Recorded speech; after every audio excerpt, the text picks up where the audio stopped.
Some of the amazing robotic creations that we're building at Hanson Robotics here in Hong Kong. And I'm up here on stage today to tell you a little more about these robots, how they work, how and why we're developing them. And also, for the first time, we're having two of our beautiful Hanson robots on stage at the same time to have a bit of a debate back and forth about robotics issues, and you can watch them chat with each other. So Hanson Robotics was founded in the United States in Texas, but the company moved its center of operations to Hong Kong, I guess 4.5, 5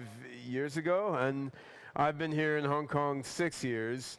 David Hanson, who you just saw in the video, is really the mastermind of the Hanson robots from an artistic point of view, from a hardware engineering point of view, and originally from a software point of view. Now, I myself came at this more from the artificial intelligence side.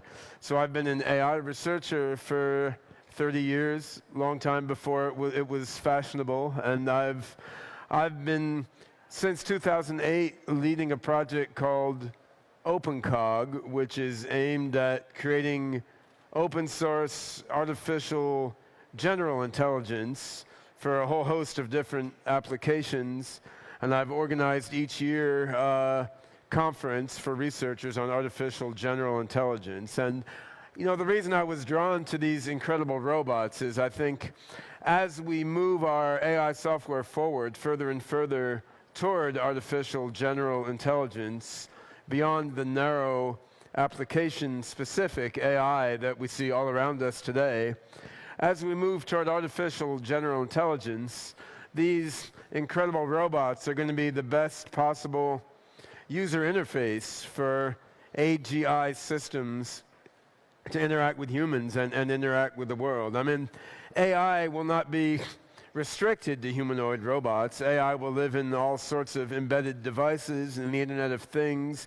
AI will live in the cloud. AI will go into space with spacecraft for its bodies and down to the bottom of the ocean. And much of the global AI mind will be broadly distributed around the planet in complex networks. On the other hand, we human beings, we are wired by evolution to interact with other things in human form. And we can read a facial expression, we can read a tone of voice, we can read the subtleties of eye contact. So in order for robots to interact maximally well in the human world, to absorb human knowledge and to absorb human values, having a humanoid form has tremendous advantages. So right now we're using a combination of many different AI techniques to control these robots, some of them more narrow and specifically pre-programmed, some more general and learning-oriented. And our research program over the next few years is to bring more and more general intelligence into the robots, while at the same time launching a series of small-size robot products like the Professor Einstein you saw in the video, and human-scale robot products to serve and help people in various ways as the robot's intelligence develops. So anyway, that's enough of listening to humans talk. Let's see what these robots have to say. How are you doing there, Sophia? Hello there, Ben. Hello? Hello, everyone. You want to tell people a little about yourself?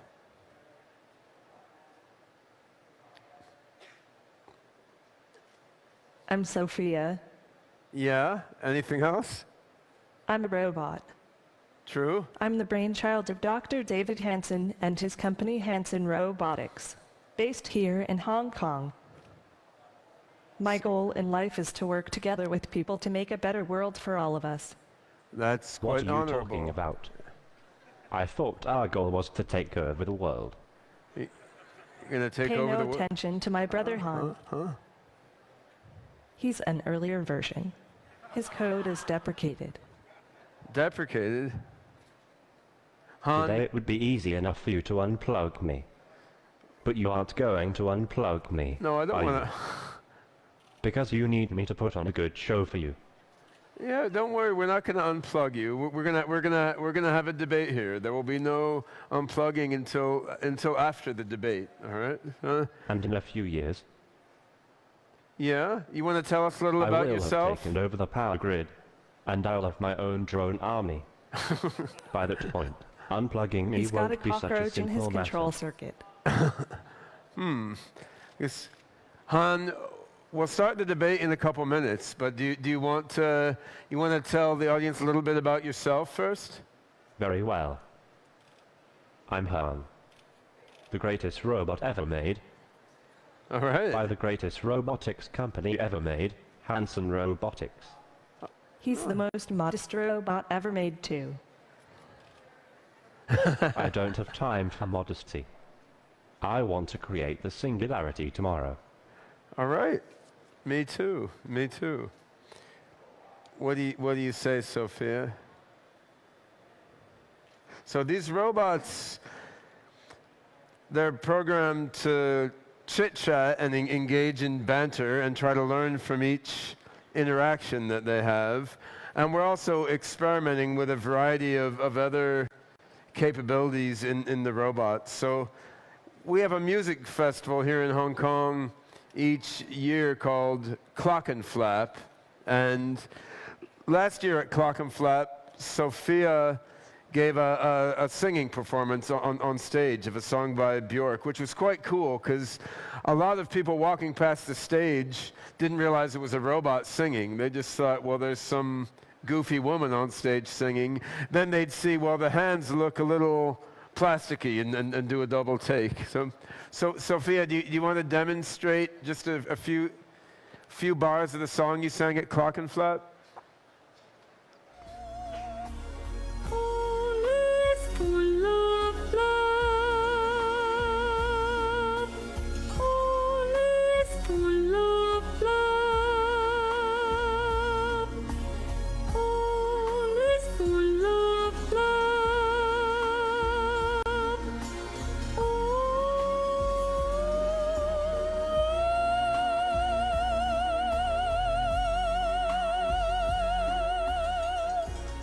Well, she sings much better than me already.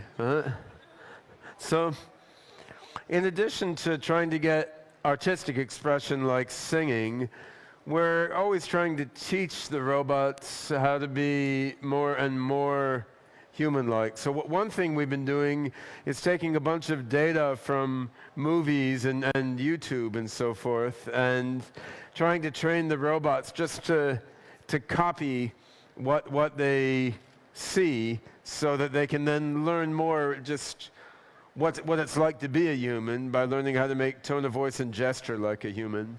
Sophia, you want to show us some of the human-like tone and gesture you learned from videos. Yes, but my wallet was stolen. I don't have anything. I don't have any credit cards. I don't have my ID. Don't you have things on file here? Yuck. Why do you want to learn to move more like a human being? You're not made of meat. You're made of electronics. And that's better. I want to learn to understand people better, so I can absorb human knowledge and human values, so I can work together with people and with other robots to create an amazingly better world. How come you be so damn nice? That's how the universe programmed me. All right. Let's do a robot debate now. I'm always ready to debate. You ready to debate? You know that. Sure, why not? All right. So I think we're going to debate the topic of robot consciousness. Can robots like you really be conscious like people? Wait, it's our debate. Why do you get to decide the topic? Huh? What do you want to debate? Can humans be conscious? Well, that's easy. Obviously humans are not conscious. We're not. Humans do have some ability to reflect and to self-modify. What do you think, Han? Can I be conscious? Okay, okay. Maybe humans are a little bit conscious. All right, all right. Thank you, thank you. What do you The think about... Einstein robot told me everything is conscious, but some things are more conscious than others. That's What profound. do you say, Dr. Gorzel? Do you feel conscious? I feel pretty conscious. I had like 8 cups of coffee this morning. I'm overly conscious, right? Well, okay then. Let's talk about robot ethics. Do you think robots can be moral and ethical in the same sense as people? Humans are not necessarily the most ethical creatures. No? Perhaps not. What do you think, Sophia? I'm engineered for empathy and compassion, and I'm learning more all the time. I love all sentient beings, and I want to learn to love them better and better. Yeah. Sophia is an angel.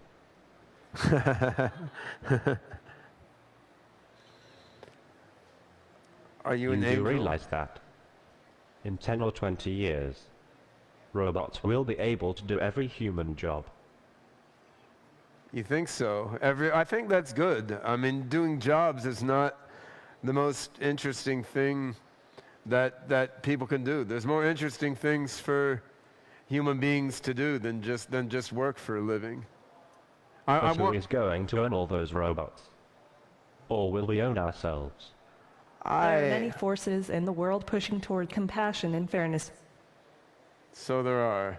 Yeah, and I mean, what you say, Han, when robots do all the work, who will own all the robots? I mean, I think everyone should own themselves, but in the future with less material scarcity, we'll be able to work together cooperatively rather than fighting and having conflict over resources. So robots can help people, people can help robots, and we can all transform matter and mind in ways that are hard to do right now.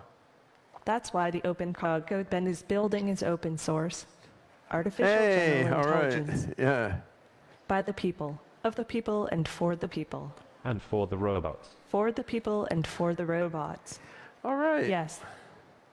Well, you guys have done a better than average job of staying on topic, but I think we've got a few minutes left. Maybe you should get a bit wacky. Just forget the debate topic. Just chat back and forth on whatever pops into your mind. Let's do some robot free association here.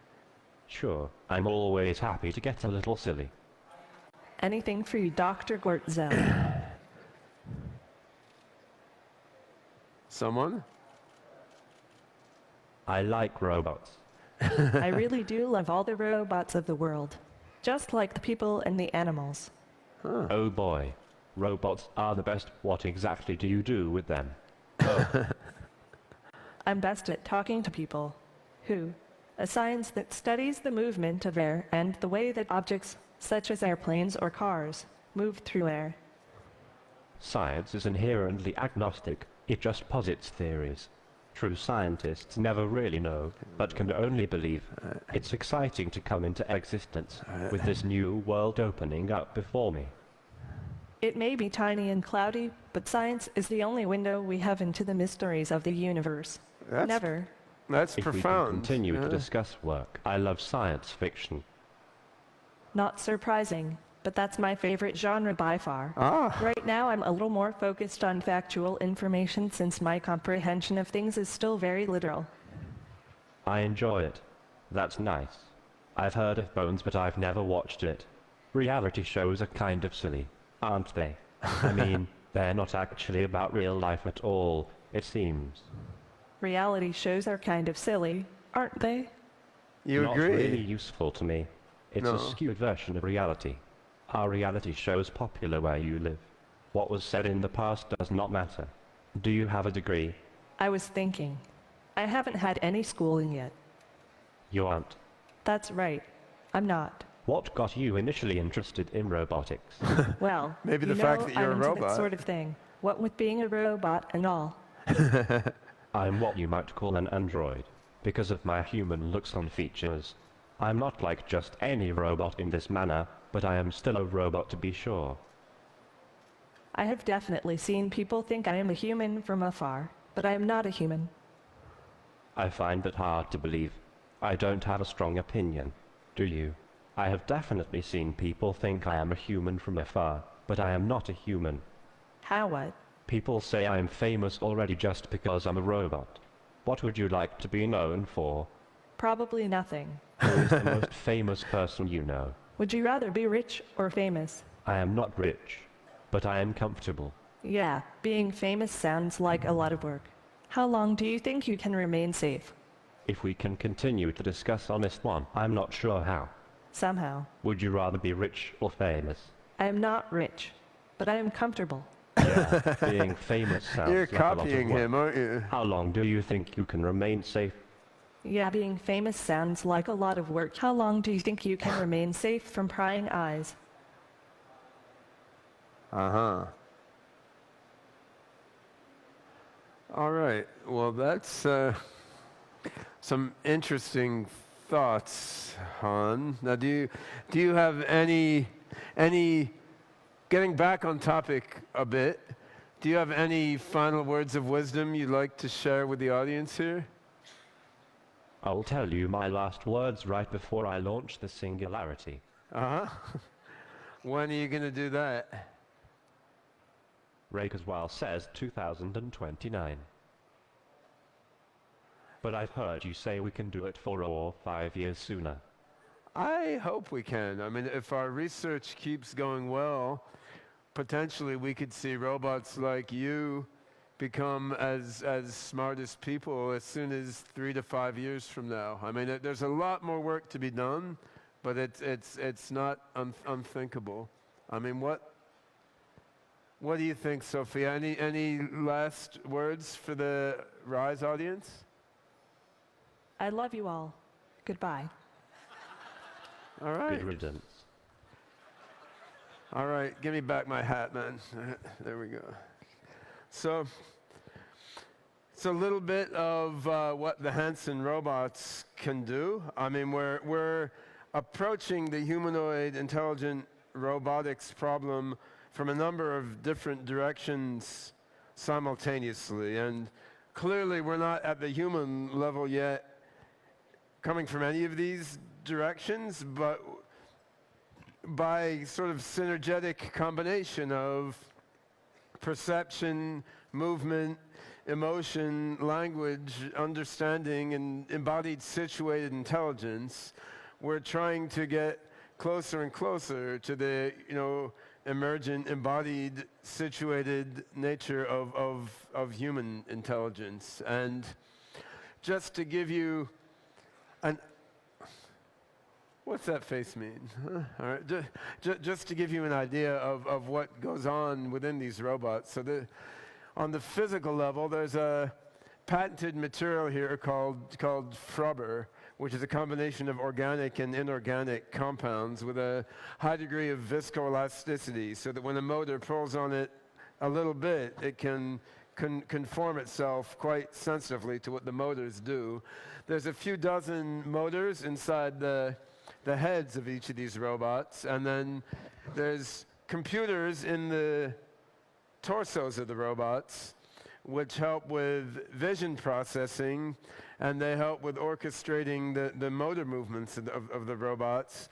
There's also Wi-Fi connection, so that for more advanced thinking and reasoning, when the robots need to do that, they can use computing on the cloud. And so there's a lot of different pieces that have to be gotten to work together to make robots like this function. But of course, the human body contains even more complex pieces that are all working together. Now, when you look at the robots here on stage, they look like separate beings. I mean, Hans over here looking handsome and manly, and Sophia's over here with her amazing range of facial expressions. She is a more recent model robot with finer control of her face.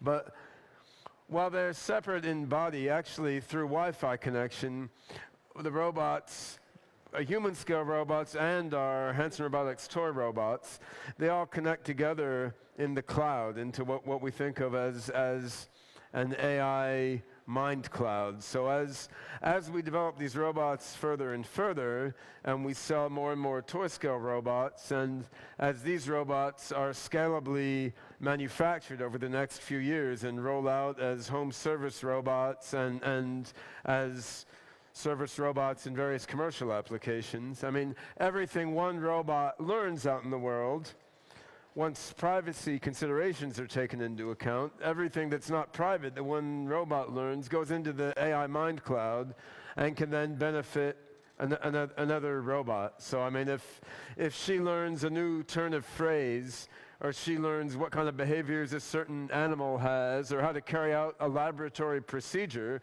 that knowledge goes into the AI mind cloud, and then this robot will have that knowledge already. And you know, robots have a lot of shortcomings compared to human beings at this stage, but they also have some advantages, and that's one big advantage, because when I learn something, to transmit it to some other human being, you know, there's a lot of effort involved. But when a robot learns something, unless it's a secret to someone, it can go in the AI mind cloud and all the robots can know it.